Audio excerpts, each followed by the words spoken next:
Si alguien les preguntara por una gran extensión de color blanco, probablemente ustedes imaginen una montaña nevada o unas salinas. Pero no. Hoy les estoy hablando del plástico porque tengo a mis pies el mayor mar de plástico del mundo y en el centro su pueblo, El Ejido. Para que se hagan una idea, tiene una extensión más o menos como Madrid. Y hoy lo vamos a ver como nunca antes lo han visto, a ras de cielo.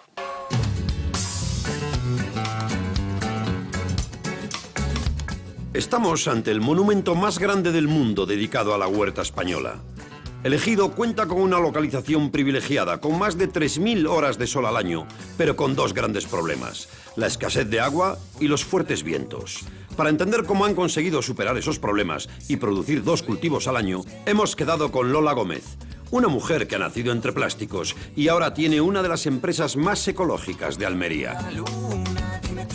¿Hay alguna justificación o alguna explicación el que hayáis puesto tanto plástico aquí para el cultivo? Sí, por una razón fundamental, porque somos una tierra muy árida, con muchísimo viento, más de 100 días de viento al año, y ese viento con los cultivos al aire libre lo que hacía era dañarlos.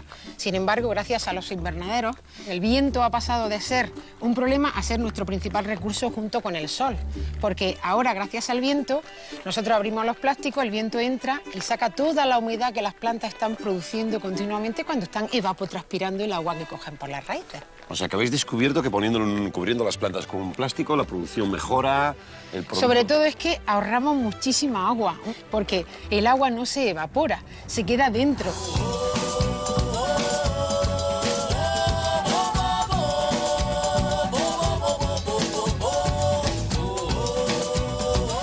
Pero bueno, Lola, ¿pero qué hay aquí? Pues es la selva que había comentado antes, ¿El Amazonas? Protegida. Sí. El Amazonas, sí, es impresionante. El tamaño de las hojas del pepino son ¿Ese es el pepino? increíbles. Sí, esto es pepino Almería. Oye, qué de pepinos, ¿no? Sí, sí, sí. Claro, esto es bueno. Porque... Es impresionante, Lola. Es una auténtica selva. Pero Y selva, ¿eh? Aquí normalmente entramos, una de las razones por las que entramos es intentar en vez de la hoja siempre, con Sí. esta lupa que se llama lupas cuentahilos, es ver un poco pues si hay insectos, si hay puestas de huevos A ver, ¿puedo ver? o de larvas. Sí, sí, sí. Ah, claro, nítidamente. Entonces se hacen controles semanales de los niveles de plagas, de los niveles de insectos auxiliares, que son los buenos, los que se comen a las plagas. Porque aquí no usáis... ¿Insecticidas? Sí. No, normalmente hace ya años que no se utilizan insecticidas. Pues hemos visto que los insectos que se comen a la planta son herbívoros. Bueno, pues se trata de buscar insectos carnívoros que se coman a esos herbívoros sin insecticida, que el cultivo sea completamente sano y saludable para los consumidores. Qué bueno, qué sabiduría a la hora de tratar, ¿no? Los productos naturales y de... Bueno, ¿y estos pepinos hasta qué tamaño Un llegan? pepino podemos cogerlo que ni siquiera tiene la semilla desarrollada, porque está creciendo, es tierno, es jugoso, ¿de acuerdo? ¿Lo puedo probar? Sí, por supuesto, por supuesto. No, pepino. Sí, a pepino pero dulce. ¿Sabe a no pepino? pero no está amargoso ni No, fuerte. está estupendo. Es un pepino que solo Ahora- con un poquito de sal y aceite de oliva virgen extra. Ya está. Ahora me explico que toda Europa esté consumiendo tus pepinos. Vamos, los pepinos de Almería. Sí, sí, sí. Sí, ¿no? Del Ejido. La verdad es que nuestro gran mercado, bueno, son todos los países europeos, pero principalmente Alemania. Alemania. La mayoría, de hecho, esta variedad no se suele consumir en España, se suele consumir más en el extranjero. Casi el 100% se exporta a todos los países europeos. Oye, vamos a ir a probar más productos porque me Sí. ha encantado así. Podemos ver los tomates y esas Sí, cosas, por podemos seguir supuesto. viendo cultivos. Sí, sí, sí, por Adelante, supuesto. vamos allá, Lola. No es directo saber mirar la luna y buscarlo dentro, que no hay ningún secreto. Dime qué te hace sentir a ti. Bueno, pues ahora vamos a ver un invernadero un poquito más tecnificado que este. Así, ¿eh? Sí, es un invernadero bastante más moderno. Aquí Ayudo. para... Al entrar aquí, lo primero que uno nota es el olor a tomate. Pero a tomate de verdad, de repente me ha llamado la atención que de repente dices, bueno, esto huele a tomates. Que, Sí. que hoy en día casi ni en las fruterías, cuando uno entra ya no huele el tomate a tomate, ¿no? Sí, sí. Podemos coger perfectamente uno de los brotes, que esto se debería de quitar, porque son los brotes que va echando la planta, que hay que quitarles, y podemos ver el olor. Bueno. Qué bueno, qué A rico. tomate. A tomate, pero tomate Sí, total. por supuesto. Pero si es la hoja. Y da ganas de comérselo. Es la hoja, un poquito de sal y aceite y me la como. Color de las flores. Las tomateras no están en la tierra tradicional, las tomateras están dentro de estos contenedores, ¿de acuerdo? Sí. Entonces, se riegan con esta gomita, este gota a gota, cuando pase un poquito, todo lo que la planta no toma saldrá por unas rajitas que tiene la jardinera y por este canal se va hasta una tubería y después recuperamos toda el agua y todos los nutrientes. O sea, que se vuelve a aprovechar, se recicla. Completamente. El 100% del agua se reutiliza y eso hace, primero, un ahorro de agua, un ahorro de nutrientes, que económicamente, como empresas que somos, es importante, pero sobre todo, lo más importante es el tema medioambiental, que no contaminamos el subsuelo, los acuíferos con los restos de fertilizantes. Ah, fenomenal, fenomenal. Oye, Lola, veo que tienen una tierra como distinta, como muy marrón, ¿o algo? ¿Es por alguna razón? Bueno, es que la tierra que hay dentro de los contenedores no es tierra realmente, esto es pelo de coco. Es la fibra, los pelos que tienen los cocos por fuera, la fruta del coco. Sí. Ese es el sustrato, esa es la tierra que nosotros utilizamos en los contenedores. Y lo mejor de todo es su origen. Nosotros la compramos a la industria del automóvil, el pelo de coco. La industria del automóvil compra el coco, vende la carne y el agua a la industria alimenticia y cosmética y utiliza la concha del coco para los salpicaderos de los coches. Porque la concha del coco es dura, pero no pesa, es muy light, ¿vale? Y luego utiliza las fibras largas para los asientos de los coches de alta gama. El resto de fibras se tiraban. Bueno, pues ahora se secan, se deshidratan durante 2 años al sol, se pican y es el sustrato que utilizamos en agricultura, con lo cual es sostenible al 100% porque sostenible, total. Es un subproducto de otra industria y encima es orgánico y biodegradable.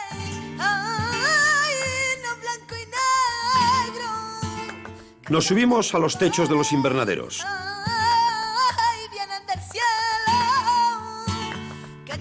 El contraste de colores que se ven desde aquí es único. El amarillo de las montañas desérticas de Almería, el blanco resplandeciente de los plásticos y allí al fondo el azul del Mediterráneo. Desde arriba el blanco es más impresionante aún. No me extraña que nuestro astronauta Pedro Duque asegurase que los invernaderos de Almería son una de las 2 únicas obras humanas visibles desde el espacio. La otra es la muralla china, pero ¿cuál es el secreto de su color? ¿Por qué están tan blancos? Bueno, hola, esto es un paseo por el cielo, por las nubes, ¿no? Por el mar. ¿Por qué se pinta de blanco? ¿Cuál es la razón, el motivo por el que tengáis todo blanco? Pues se pinta de blanco porque el blanco es un color que sombrea, que da fresco. Como se han blanqueado las casas andaluzas toda la vida para que estén frescas en verano. Y es una cosa muy curiosa. Durante los meses que más se calienta el planeta, en este caso esta comarca, estamos reflejando luz y calor, con lo cual estamos evitando calentamiento. Realmente somos una microantártida. Gracias al blanqueo, para que las plantas estén fresquitas y no tengan calor, evitamos que se caliente toda la comarca. Dejamos un rato a Lola. Tiene la visita de unos agricultores australianos que han recorrido medio mundo para aprender de ella cómo se cultiva en los invernaderos. Si no vienes a verme, ay, ay, me vuelvo loca, ay, amor. Es que la vida se me vuelva de colores. Es el momento de indagar en cómo se produjo este espectacular cambio en la provincia de Almería.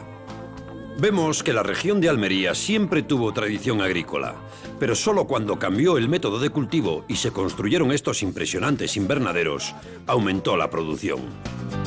Entonces que la vida se me vuelva de colores. Nos espera Pedro Ruiz, un auténtico testigo de este espectacular cambio. Más de 50 años dedicados a los tomates, sandías, pimientos y habichuelas. Pedro trabaja en el campo desde los 12 años y aunque ahora esté jubilado, todavía disfruta paseando por las calles de plástico de El Ejido. Así que, Pedro, tú has visto cómo ha empezado todo esto, ¿no? Sí, esto era una zona donde era muy seca, no había mucha agua, pero había unos parrales de uva de mesa. A partir de los años 60 y tantos, 70, dejó de tener valores adquisitivos la uva, ¿no? Entonces la gente empezaron a cortar las parras y dejar las cepas anuladas. Y la misma estructura de esas parras, entonces se pensó echarle plásticos encima para cortar los vientos. ¿Y así es como empezaron los invernaderos? Y así se empezó los invernaderos, ¿no? No hace todavía 20 años esto era un desierto. La tierra era pobre y los vecinos de la veintena de casas que habían elegido en la década de los 40 rozaban en la miseria. La gente se apañaba con una economía de subsistencia. Y ahí se metió la familia, que hoy en la actualidad todavía el 70% son explotaciones familiares. Yo me imagino que todo esto habrá traído mucha riqueza al pueblo. Sí, trajo tanta riqueza tuvo que fue el pueblo que más creció en los años 80 a los 90 de toda Europa.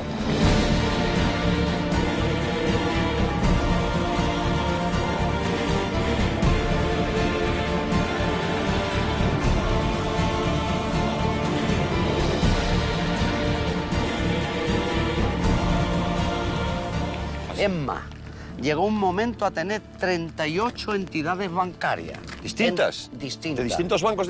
Todo. Estaban todos los bancos europeos metidos aquí. Entonces, y que todos teníais los mucho dinero, españoles. Oh, se movía. Y en la actualidad todavía esto tiene una producción entre 1.500, 1.600 millones anuales produce.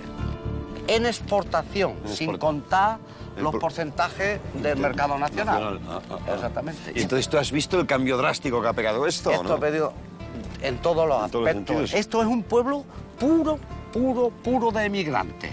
Y no me refiero a los emigrantes solo no nacionales, sino de los nacionales. Los nacionales. Porque aquí se generaba riqueza, porque había gran Porque producción, había empleo. Claro. mucho, se generaba mucho trabajo y mucho. Ha habido momentos entre los 80, 90 y los 90 a los 2000 donde nos quitábamos el personal Unos a otros. obrero, unos a otros, por falta de Por personal. falta de personal, fíjate. Y fíjate. pero ¿Quién es- lo pedía ahora, eh? Ahora... Oh, por Dios.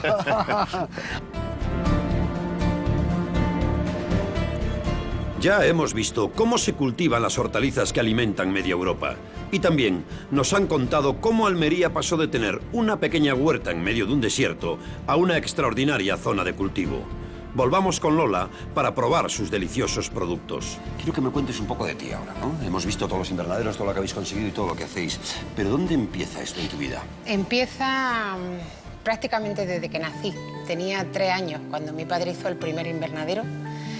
No se me olvida porque para mí era eso, el plástico, esa construcción era muy impresionante, ¿no? Y luego el recuerdo cada día cuando me iba con mi madre por la mañana a la finca, la mañana que entrábamos bajo el plástico, porque todavía teníamos cultivo al aire libre, ese abriguico que hacía al entrar al invernadero, eso se te queda aquí, ya no se te borra. Claro. Tuve la suerte de conocer a una persona que desde entonces me acompaña con 15 años, que es el que hoy es mi marido. Él sí había hecho formación profesional agrícola y entonces él me enseñó a saber por qué hacía las cosas, a amar a las plantas, a entenderlas, a saber por qué teníamos que hacerle todo eso para que vivieran mejor, ¿no? Cuando tienes toda esta plantación y que yo veo que hablas tú de ella como si fueran tus propios hijos, ¿no? ¿Uno duerme tranquilo o no? Y que sufres por ella exactamente igual que por tus hijos, que cuando les tienes cuando tienen fuera. catarro, ¿no? Sí, exactamente, porque es igual, o cuando ves que tiene un problema de cualquier enfermedad o cualquier plaga, pues estás sufriendo diciendo, Dios quiera que, lo que he hecho, los insectos que he introducido, que sean efectivos, que se desarrollen, que se coman a la plaga y que todo funcione. Claro que es un sufrimiento diario. Muchas gracias, Lola. Ha sido un verdadero placer El compartir placer ha este sido rato mío. contigo y ver esa pasión que tienes por todas estas cosas. Te lo agradezco. Por Un verdadero placer. supuesto. Oye, Lola, y ahora probaremos un poco todo esto, ¿no? Sí, por supuesto. Probaremos un poco de tomate porque esto tiene una pinta exquisita. But you only need the light when it's burning low. Only misses Probamos estas delicias recién sacadas de la huerta. Es curioso lo que hace el hombre con la naturaleza para optimizar sus recursos y conseguir más alimentos. you've been high when you're feeling low. Estos cambios también modifican el paisaje, transformando el amarillento de las áridas tierras de Almería en un intenso blanco que se ve desde el espacio. Y ahora somos nosotros los que